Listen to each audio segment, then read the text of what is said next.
Bismillahirrahmanirrahim.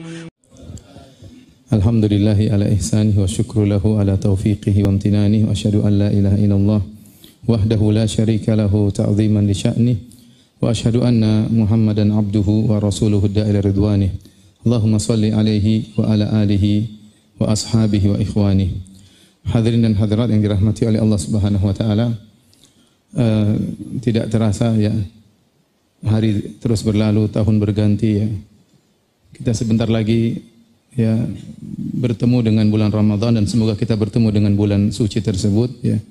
Sekarang sudah tanggal 19 Sya'ban ya, berarti sekitar 10 hari lagi atau 11 hari lagi ya, bulan tersebut akan datang. Dan bulan ini adalah bulan spesial.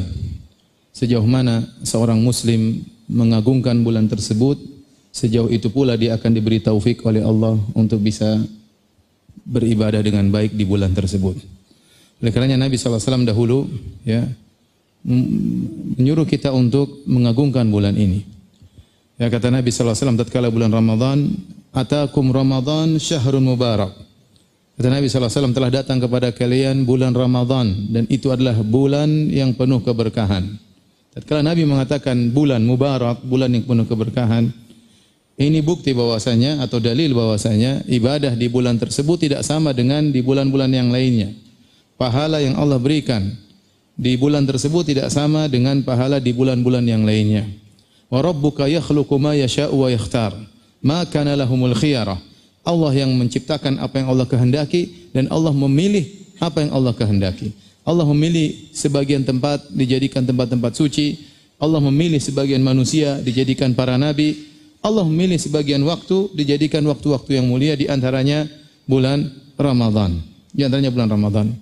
Saking begitu spesialnya bulan Ramadan, begitu spesialnya puasa di bulan Ramadan, sampai Nabi melarang seorang menggandengkan puasa di bulan Sya'ban dengan puasa di bulan Ramadan agar Ramadan terlihat spesial.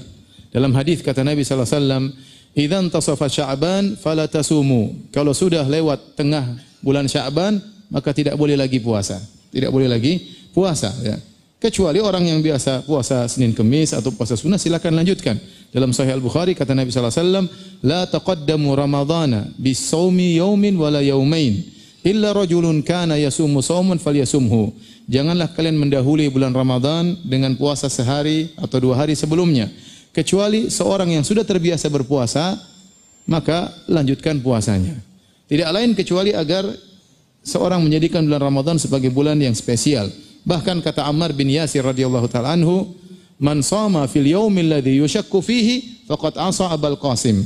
Barang siapa yang berpuasa di hari yang diragukan, ini Sya'ban atau Ramadan masih diragukan, maka dia telah bermaksiat kepada Nabi sallallahu alaihi wasallam. Ini dalil bahwasanya Nabi ingin bulan Ramadan adalah bulan yang spesial. Kemudian Nabi sallallahu alaihi wasallam menjelaskan dalam hadis-hadisnya tentang keistimewaan bulan ini. Kata Nabi sallallahu alaihi wasallam, "Idza jaa Ramadan, futtihat abwabul jannah." Jika telah datang bulan Ramadan, dibukakanlah pintu-pintu surga. Artinya apa? Pintu-pintu surga terbuka berarti rahmat Allah, kasih sayang Allah, ampunan Allah turun. Pintu-pintu surga terbuka berarti ini menunjukkan mudah orang masuk surga di bulan tersebut. Sehingga Allah buka pintu-pintu tersebut sebagai tanda kebahagiaan. Kalau ingin masuk surga sangat mudah. Wa ghulliqat abwabun niran, dan pintu-pintu neraka ditutup pada bulan tersebut. Kemudian kata Nabi sallallahu alaihi wasallam, wa sufidati syayatin, dan syaitan-syaitan dibelenggu. Dalam sebagian riwayat maradatu syayatin, yang dibelenggu adalah gembong-gembong syaitan. Jadi bulan Ramadan selain dilipat gandakan pahala, ternyata Allah juga mengkondisikan bulan tersebut agar seorang mudah untuk beribadah. Karenanya gembong-gembong syaitan dibelenggu.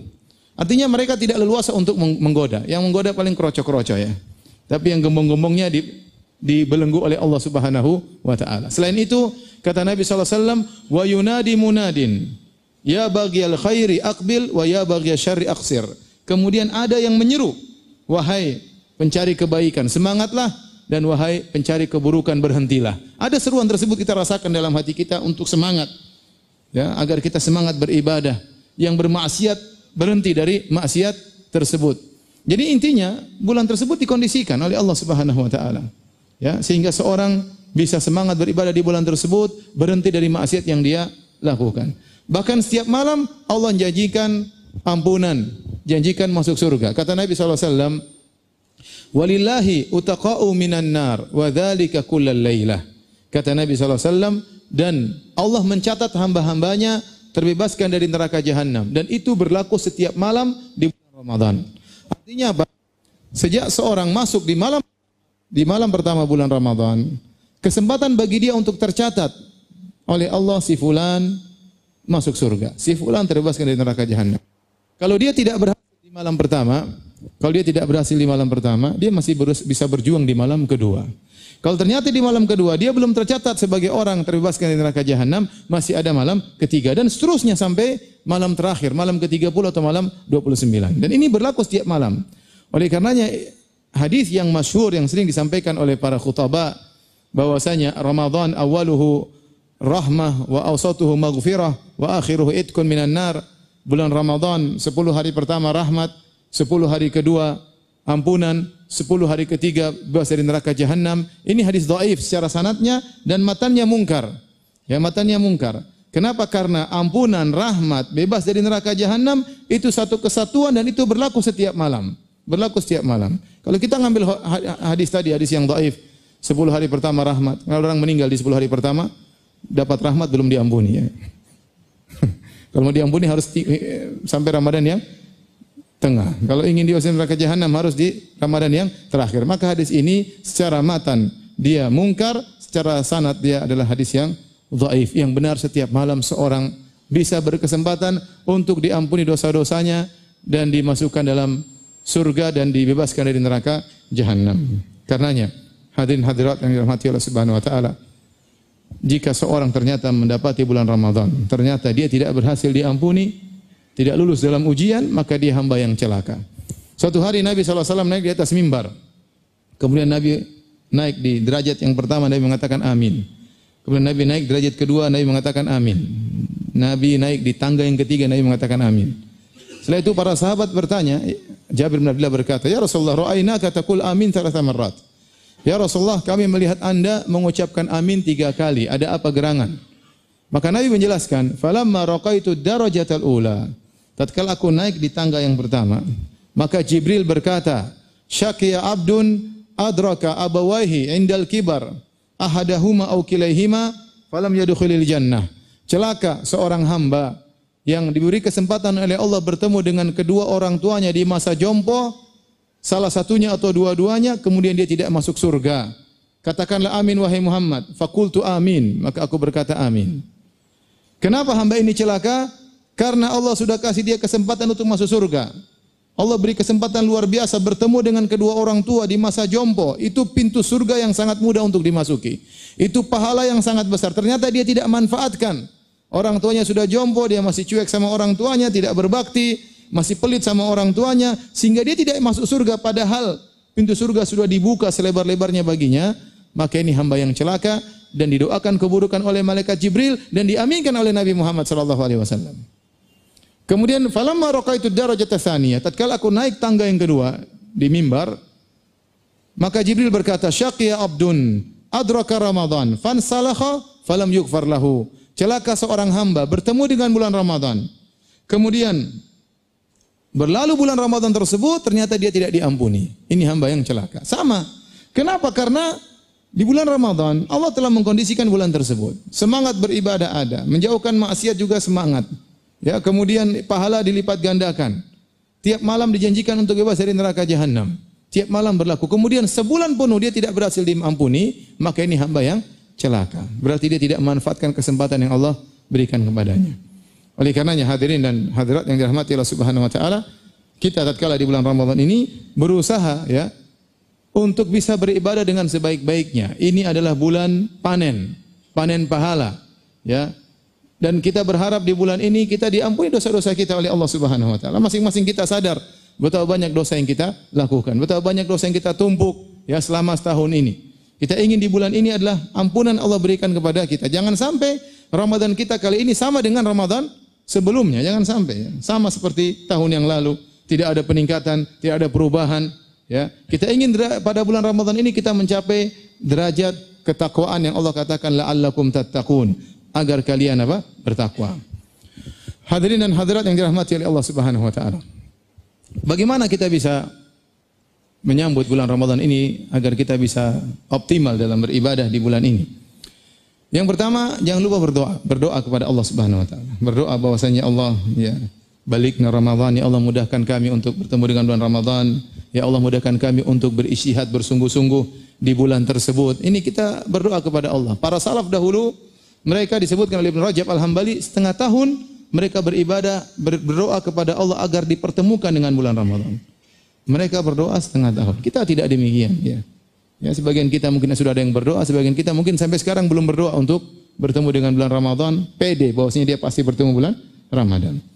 Saya katakan tadi, sejauh mana kita mengagungkan bulan Ramadan, sejauh itu pula kita akan diberi taufik oleh Allah untuk banyak beribadah. Seorang yang persiapan menyambut tidak sama dengan orang yang hanya menyambut Ramadan begitu saja tanpa ada persiapan. Allah Maha tahu isi hati manusia. Oleh karenanya kita berdoa kepada Allah, ya, dalam salat kita, salat malam kita, ya Allah mudahkan aku beribadah di bulan Ramadan. Mudahkan aku untuk baca Quran di bulan Ramadan.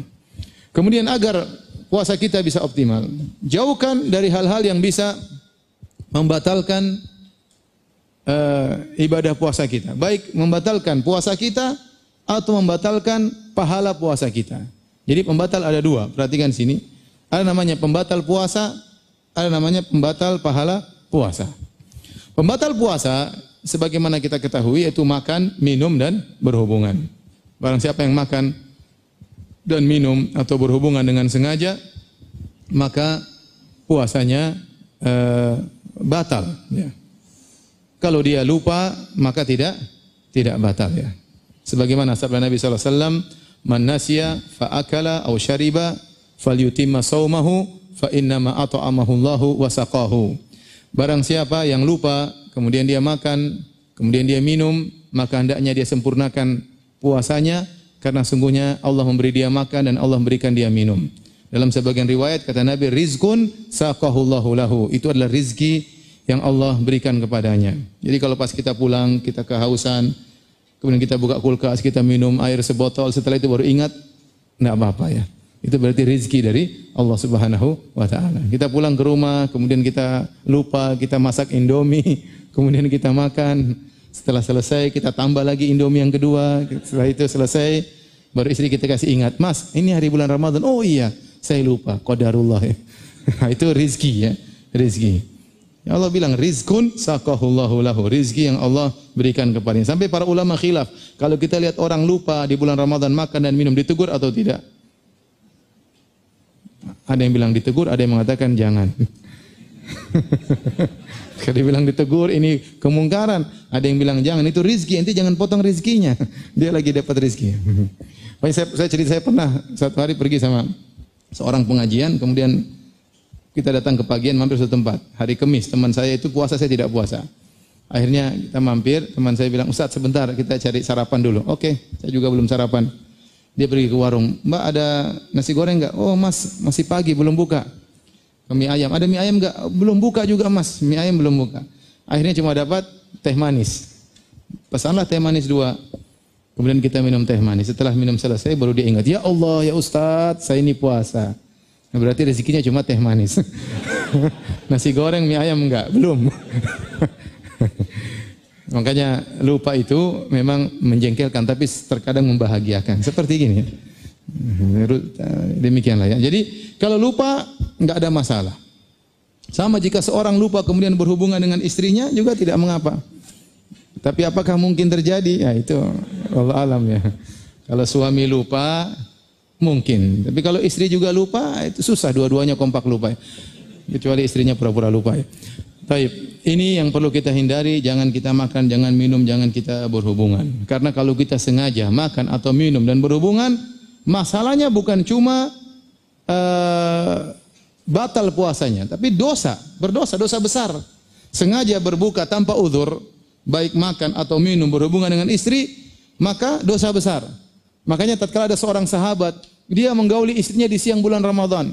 Kemudian dia datang kepada Nabi, dia berkata, "Ya Rasulullah, halaktu, ya Rasulullah, aku binasa." Dalam riwayat dia mengatakan, "Ihtaraktu, ya Rasulullah, aku kebakaran." Kata Rasulullah SAW, "Wa ma ahlakak, apa yang buat kau binasa?" "Waqa'tu fi nahari Ramadan." fi imraati fi nahari Ramadan. Aku menggauli istriku di siang hari bulan Ramadan. Akhirnya Nabi SAW suruh dia bayar kafarah. Hal tastati'u an tu'tika raqabah. Apa kau mampu untuk memerdekakan seorang budak? Kata dia, tidak mampu ya Rasulullah. Enggak punya duit. Rasulullah SAW pindah pada pilihan kedua. Fahal tastati'u an tasuma syahraini mutatabi'ain. Apakah kau mampu untuk puasa 2 bulan berturut-turut? Enggak boleh ada bolongnya. Kalau ada bolongnya, hitung lagi dari awal ya. 60 hari enggak boleh apa? Berhenti. Kau mampu?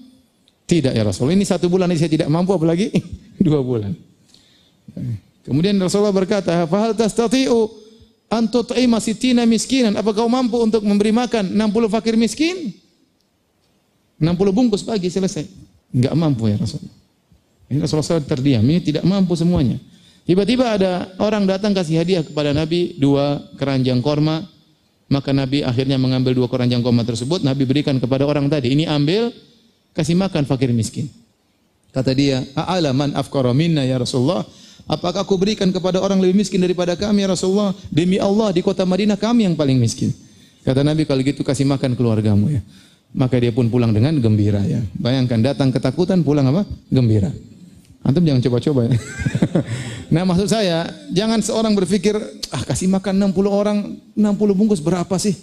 Berapa ratus ribu sih? Akhirnya dia berhubungan dengan istrinya. Enggak boleh. Dia dosa besar. Dia dosa besar, dia harus istighfar dan dia harus bayar kafarah. Jadi ini benar-benar kita hindari agar puasa kita jangan sampai batal. Perlu saya ingatkan, ini sekedar pengetahuan. Ya, kita nggak tahu, mungkin ada yang baru nikah ya. Masih ada yang menikah tatkala bulan Ramadan, masih bulan madu di bulan Ramadan, yang lama-lama sudah bulan bawang ya. Terkadang dia tidak bisa menahan nafsunya, kemudian dia gauli istrinya. Hati-hati ya, saya perlu jelaskan ya. Apa yang namanya jima? Jima itu, mohon maaf ini maksudnya ini perlu diperhatikan. Jima itu kalau sampai kepala dari zakar lelaki masuk dalam kemaluan wanita. Kalau sudah masuk seluruh kepala zakarnya, bukan seluruh zakarnya, tapi kepalanya saja, yang bagian tempat sunat. Kalau sudah masuk seluruhnya, meskipun tidak terjadi ejakulasi, ya, yang penting sudah masuk, maka itu sudah namanya jima. Maka sudah batal dan harus bayar apa? Kafarah. Meskipun tidak terjadi ejakulasi. Adapun kalau misalnya dia menggauli istrinya tidak sampai terjadi yang demikian, tidak terjadi penetrasi, kemudian tiba-tiba terjadi ejakulasi di luar ya, maka puasanya batal dan dia berdosa tapi tidak bayar kafarah. Ini bedanya. Bisa dibedakan? Ini semua sudah berkeluarga kan? Ada yang jomblo? Biasanya lebih khusyuk mendengarkan. Jadi itu bedanya. Maksud saya, yang namanya jima itu jika idzal taqal khitanan, kata Nabi SAW, jika bertemu 2 tempat sunat. Jadi jika bagian sunat laki masuk ke dalam kemaluan wanita, meskipun tidak terjadi ejakulasi, sudah dikatakan itu jima. Maka itu harus bayar kafarah. Ya. Dan dia dosa besar. Adapun kalau terjadi ejakulasi tanpa ada ilaj, tanpa ada penetrasi, maka puasanya batal tapi tidak bayar kafarah. Taib, ini insya Allah semuanya bisa menghindari tatkala sedang berpuasa, menghindari pembatal-pembatal puasa. Yang paling sulit sekarang adalah menghindari pembatal-pembatal pahala puasa atau pengurang pahala puasa. Ini sekarang poin yang sangat penting, ujian bagi kita di bulan Ramadan ini. Apa itu pembatal pahala puasa? Itu maksiat-maksiat yang kita lakukan, dosa-dosa yang kita lakukan. Ya. Dan betapa banyak orang puasa dia tidak mendapatkan pahala. Kata Nabi SAW, "Rubba sha'imin, laisa lahu min siyamih ilal ju' wal atash." Betapa banyak orang berpuasa, dia tidak mendapatkan dari puasanya kecuali lapar dan dahaga. Wa rubba qa'imin, laisa lahu min qiyamihi illa sahar wa ta'ab. Betapa banyak orang salat malam, salat tarawih, dia tidak mendapatkan dari salatnya kecuali hanya begadang dan letih. Ini Nabi mengatakan, berarti ada di sana segolongan manusia yang mereka puasa, lapar dan dahaga tapi tidak dapat pahala. Ada di sana segolongan manusia yang mereka sholat malam, mereka begadang tapi tidak dapat pahala. Dan seperti ini dalam syariat ada. Ibadah-ibadah yang dilakukan sah, tidak batal. Secara sah dia sah, tapi pahalanya enggak ada. Pahalanya enggak ada. Contoh, seperti seorang yang dia berhaji dengan uang haram. Dengan uang haram, dengan uang mendolimi orang lain, dengan uang riba, dengan uang korupsi. Ya kalau zaman dulu orang berhaji dengan uang merampok, maka kemudian dia pergi dengan ontanya, pergi ke Mina, mabit di Mina. Kemudian dia berangkat lagi besoknya dengan ontanya, di wukuf di padang Arafah. Kemudian berikutnya lagi dia pergi dengan ontanya, pergi ke Muzdalifah. Maka kata sebagian ulama yang haji adalah ontanya, bukan dia ya. Kenapa? Karena dia berhaji dengan uang apa? Haram. Dia berhaji dengan hajinya sah. Tidak wajib bagi dia untuk mengulangi lagi, tapi pahalanya tidak ada. Sama seperti seorang minum khamar, man syaribal khamar lam tuqbal salatu arba'ina yauman. Barang siapa minum khamar, tidak akan diterima salatnya selama 40 hari. Dia bertobat, kemudian dia salat, wajib tetap salat. 40 hari dia salat, salatnya sah, tidak perlu diulang. Tetapi pahalanya tidak ada. Sama, man ata kahinan aw arrafan fasa'alahu an syai'in lam tuqbal salatu arba'ina yauman. Barang siapa yang datang kepada dukun atau kepada tidak normal, kemudian bertanya sesuatu kepada mereka, tidak diterima salatnya selama 40 hari. Salatnya sah namun tidak diterima salatnya. Demikian juga ada yang puasa tapi puasanya sah namun tidak ada pahalanya. Kok bisa demikian? Karena tatkala dia berpuasa, dia tidak mencapai pada tujuan puasa. Apa tujuan puasa? La'allakum tattaqun. Agar kalian bertakwa. Allah mengatakan, ya ayyuhalladzina amanu kutiba alaikumus syiyamu kama kutiba alladzina min qablikum la'allakum tattaqun. Wahai orang yang beriman, diwajibkan kalian berpuasa sebagaimana diwajibkan atas orang-orang sebelum kalian. Yahudi, Nasrani juga mereka berpuasa. Kalian berlomba, mereka dulu berpuasa, kalian juga sekarang berpuasa. Tujuannya la'allakum tattaqun, agar kalian bertakwa. Kalau ternyata dalam puasa kita tidak mendatangkan ketakwaan, maka puasa kita itu tidak bernilai di sisi Allah Subhanahu wa taala. Ada di sana maksiat-maksiat yang kata para ulama membatalkan pahala puasa. Contoh adalah dusta. Dusta. Apa kata Nabi sallallahu alaihi wasallam? Man lam yada' qaula zur wal jahla wal amala bihi falaisa lillahi hajatun fi ayyada at'amahu wa syarabahu. Barang siapa yang tidak meninggalkan perkataan dusta, yang dia bersaksi palsu, dia dusta, maka Allah tidak butuh dengan lapar dan dahaganya. Jadi orang berdusta, pahala puasanya enggak ada, langsung batal. Puasanya sah, tetapi pahalanya apa? Batal. Saya pernah ngisi di suatu stasiun televisi di Jakarta. Bukan di televisinya, tapi di pegawai-pegawainya. Seperti bilang, mereka kumpul, mereka pengajian. Nah, saya sampaikan hadis ini, ada yang bertanya, Ustadz, mohon maaf Ustadz, kita punya pertanyaan. Apa pertanyaannya? Kami ini disuruh bikin berita bohong sama direksi, Ustadz. Pertanyaan kami, yang tidak diterima pahalanya kami atau direksi? Saya bilang, semuanya tidak diterima. Bohong, bayangkan bohong di bulan Ramadan, bikin berita bohong disebarkan di masyarakat, yang nonton jutaan orang. Dosa besar. Bukankah dalam hadis Rasulullah SAW sebutkan tentang orang disiksa di alam barzakh sampai hari kiamat, seorang kemudian dirobek mulutnya kanan dan kiri, terus dilakukan sampai hari kiamat. Waktu Nabi bertanya, siapa itu ya Jibril? Itu siapa orang yang dirobek mulutnya? Kata Nabi, kata Jibril, rajulun kadzdzab yakdzibu bi kadzbah fatuhmalu anhu hatta tablughal afaq. Seorang yang pendusta, dia berdusta dengan satu dusta, kemudian disebarkan dustanya sampai penjuru dunia, maka disiksa demikian di alam barzakh sampai hari kiamat. Sekarang kalau ingin menyebarkan dusta banyak, karena kita banyak media sosial. Kalau dahulu orang ingin menyebarkan dusta susah, dia harus sewa orang yang naik kuda, kemudian ke sana, kemudian ke sini, cari orang yang mulutnya ember ke sana sini. Sekarang dia sendiri ember, tinggal dia pencet, sudah meluber kemana-mana dustanya. Di mana-mana orang baca. Sekarang musim dusta sekarang. Hati-hati ikhwan. Antum kalau di bulan Ramadan berdusta, yakinlah bahwasanya puasa antum tidak ada pahalanya. Ini datang dalam hadis secara nas dalam Sahih Al-Bukhari. Malam yada' qaula zur. Barang siapa yang tidak meninggalkan dusta, tatkala dia berpuasa, maka Allah tidak butuh dengan lapar dan dahaganya. Di antara maksiat yang kata para ulama benar-benar menghilangkan pahala puasa adalah ghibah. Ghibah. Ghibah itu apa? Dzikruka akhaka bima yakrah. Engkau menyebutkan tentang saudaramu yang tidak suka untuk disebutkan. Kita tahu ghibah, ngerumpi. Maka hati-hati, terutama ibu-ibu, hati-hati. Karena yang sering ngerumpi itu ibu-ibu. Kalau bapak-bapak enggak, si bapak di grup jarang ngerumpi ya. Paling bicara poligami. Ibu-ibu ini bicara ngerumpi, hati-hati ya. Karena kita ngerumpi, pahala kita semua apa? Hilang. Puasa kita hilang. kita harus lanjutkan sampai sore, lapar, dahaga, tapi nggak ada pahalanya. Ngerumpi. Kalau ada ternyata di grup ada ngerumpi, tinggalkan grup. Kalau kita tahu grup kita suka ngerumpi, sekarang minta izin, tulis dalam rangka menyambut bulan Ramadan. Mohon maaf kepada para ibu-ibu yang cantik, saya harus meninggalkan grup.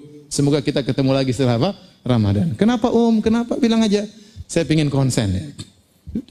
Daripada kita dalam grup ternyata ada majelis ghibah dan kita tidak bisa mengingkari. Bahkan kita berlezat-lezat kita baca ghibah-ghibah saudara-saudara kita, maka sayang pahala kita. Kita ini belum tentu bisa puasa sampai selesai, belum tentu bisa ketemu lagi Ramadan di waktu yang lain. Ini hal-hal yang membatalkan pahala puasa. Sisanya seluruh maksiat akan mengurangi pahala puasa kita. Jadi ikhwan, kalau kita sudah mulai puasa, itu argo pahala jalan. Sejak salat subuh, sejak azan subuh sampai azan maghrib, argo pahala kita berjalan. Makanya Nabi suruh kita, kalau kita berpuasa jaga diri kita. Kata Nabi SAW, as-sawmu junnah. Sungguhnya puasa itu adalah perisai. Fa idza kana siyamu yaumi ahadikum fala yarfuth wala yaskhab wala yajhal. Kalau kalian sedang berpuasa, maka jangan berkata-kata kotor, jangan berteriak-teriak. Yaskhab itu bikin gaduh, teriak-teriak sana teriak sini. Anda sedang berpuasa, jaga adab Anda. Ya, jaga karena argo pahala sedang berjalan. Kemudian kata Nabi, wa in sabbahu ahadun aw qatalahu falyakul inni mru'un shaim. Kalau ada orang yang mencaci maki dia, jangan dijawab. Kalau ada orang mengajak berantem dia, jangan dijawab kata Nabi SAW. Tapi katakanlah saya sedang berpuasa. Agar dia tidak terus menggoda, agar dia tidak terus memancing emosi. Kita ingatkan saya sedang berpuasa. Itu cara kita menghadapi orang buat kita memancing emosi. Jangan kita bilang nanti pada maghrib ketemu di belakang ya. Sekarang masih puasa enggak? Kita sedang berpuasa, tahan diri. Jangankan berkata maksiat, teriak-teriak saja Nabi larang. Teriak-teriak saja Nabi larang. Wala yaskhab, jangan teriak-teriak. Makanya Jabir bin Abdullah berkata, ya, idza sumta, kalau kau sedang berpuasa, falyasum sam'uka, maka hendaknya pendengaranmu juga puasa. Wa basaruka, penglihatanmu juga berpuasa. Wa lisanuka, mulutmu juga berpuasa. Anil kadzib wal maharim, jangan kau dusta, jangan kau ucapkan kata-kata yang haram. Wa da anka adzal jar, jangan kau ganggu tetanggamu. Ya. Kemudian kata dia, wala taj'al yauma saumika wa yauma fitrika sawaan. Jangan sampai kau jadikan hari puasamu dengan hari berbukamu sama saja. Hari puasa harus spesial, jangan seperti hari-hari biasa. Harus spesial karena argo pahala sedang berjalan. Jadi masalah ikhwan kita sekarang ada di zaman now. Dengan berbagai macam fitnah-fitnah di zaman now ini, membuat pahala puasa kita kena roaming. Kita susah menjaga pandangan. Makanya saya ingatkan antum di bulan Ramadan jangan terlalu banyak nonton YouTube. Ya. Karena antum akan melihat aurat wanita. Aurat wanita begitu antum terlihat, pahala puasa anda akan berkurang. Saya ingat ada seorang berkata sama saya, Ustaz, kami ini diajak travel Ustaz. Terus kami umroh. Setelah kami umroh, travel ngajak kami ke Mesir. Sampai kami di Mesir, kami nonton orang-orang tari perut.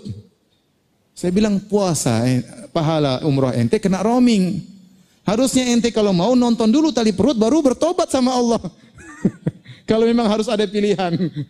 Dua-duanya nggak boleh, tapi ya salah. Ya kita sudah berpuasa, kemudian kita lihat hal yang haram. Kalau kita nggak sengaja, nggak ada masalah. Kata Nabi SAW, lakal ula wa laysat lakas tsaniyah. Kata Nabi SAW kepada Ali bin Abi Thalib, bagi engkau pandangan pertama dan haram bagimu pandangan kedua. Kalau kita enggak sengaja, tuh penuh astagfirullah. Bukan enggak pertama sekali sudah melotot terus. Mumpung pertama enggak. Ya bagaimana kemudian kita tiap hari ngelihat? Ya kita zaman sekarang susah. Nabi SAW kenapa? Melarang. Iyyakum wal julusa fit turuqat. Hati-hatilah kalian, jangan duduk di pinggir jalan. Kenapa? Karena kita nggak bisa jaga pandangan. Sahabat mengatakan, ya Rasulullah kami harus duduk pinggir jalan. Kata Nabi, kalau kalian harus duduk di pinggir jalan, fa'atut tariqa haqqahu, tunaikan hak jalan. Apa hak jalan ya Rasulullah? Ghaddul basar, tundukkan pandangan. Sekarang kita nonton berita aja, cewek yang mau berita, kemudian baju yang seksi dan macam-macamnya. Di bulan Ramadan kita melihatnya sambil melotot, di mana pahala kita nggak kena roaming. Terkadang roamingnya roaming internasional, cepat habis pahala kita. Maka ikhwan, ini bulan Ramadan hati-hati. Kalau antum harus bermaksiat, tunggu setelah Ramadan. Jangan Ramadan antum bermaksiat. Sehingga antum mendapatkan ampunan dari Allah Subhanahu wa taala, ya. Ini yang saya khawatirkan di zaman sekarang. Terlebih lagi, mohon maaf, ternyata pemilu belum selesai. Ini sekarang lagi masih rame-ramenya. Saya dulu berharap selesai sebelum Ramadan. Ternyata buntutnya masih apa? Panjang. Rawan kita mulai mencaci maki, rawan kita untuk suudzon, rawan kita untuk macam-macam. Ya, maka jaga diri. Lakukan yang menurut Anda yang terbaik, tapi jaga diri. Jaga diri, jangan sampai ya gara-gara kita mengikuti hawa nafsu kita, akhirnya pahala Ramadan kita jadi korban. Akhirnya pahala Ramadan kita jadi korban. Ampunan yang seharusnya kita dapatkan akhirnya hilang begitu saja. Maka seorang bertakwa kepada Allah di bulan ini jangan terpancing dengan hal yang bisa membuang atau menghilangkan atau mengurangi pahala puasanya. Taib. Waktu sudah mau habis ya. Kita lanjutkan para hadirin yang dirahmati Allah Subhanahu wa taala. Jangan lupa di bulan Ramadan ya, sebagian tadi disebutkan kita punya hubungan vertikal dengan Allah Subhanahu wa taala, punya horizontal dengan sesama manusia. Jangan lupa kita punya jadwal. Kita ingin beribadah kepada Allah Subhanahu wa taala. Ya, kita punya jadwal harus misalnya di bulan Ramadan saya ingin khatam Quran. Maka kita benar-benar kasih jadwal. Khatam Quran 1 hari berarti minimal 1 juz. 1 juz kalau Quran Madinah berarti 20 halaman atau 10 lembar. Kalau 10 lembar kita bagi 5, setiap solat kita baca 2 lembar, selesai. Bisa 1 lembar sebelum solat, 1 lembar setelah solat. Dengan demikian kita bisa pastikan kita khatam 30 juz di bulan Ramadan. Kalau antum semangat lagi, antum baca setiap hari 2 juz. Dibagi. Ya. Dibagi. Kalau kita nggak sempat sebelum tidur harus selesaikan. Kalau kita ingin mencapai target. Kita tidak bicara tentang para ulama dahulu 1 hari khatam Quran. Kita nggak seperti mereka. Mereka dulu nggak kerja di Indosat, enggak. Mereka punya mengajar di rumah, mengajar. Antum kan kerja, harus ada kewajiban ngajar, kewajiban cari nafkah buat anak istri, banyak kewajiban antum. Maksud saya dengan waktu yang terbatas seperti itu, antum harus sisihkan waktu untuk bisa beribadah kepada Allah Subhanahu wa taala. Saya rasa itu saja yang bisa saya sampaikan. Ya, semoga sedikit ini membuat kita termotivasi semangat untuk beribadah dan semoga Allah mudahkan kita bertemu bulan Ramadan dan semoga ibadah kita nanti diterima oleh Allah Subhanahu wa taala. Baik, ada 10 menit. Ada yang mau tanya jawab?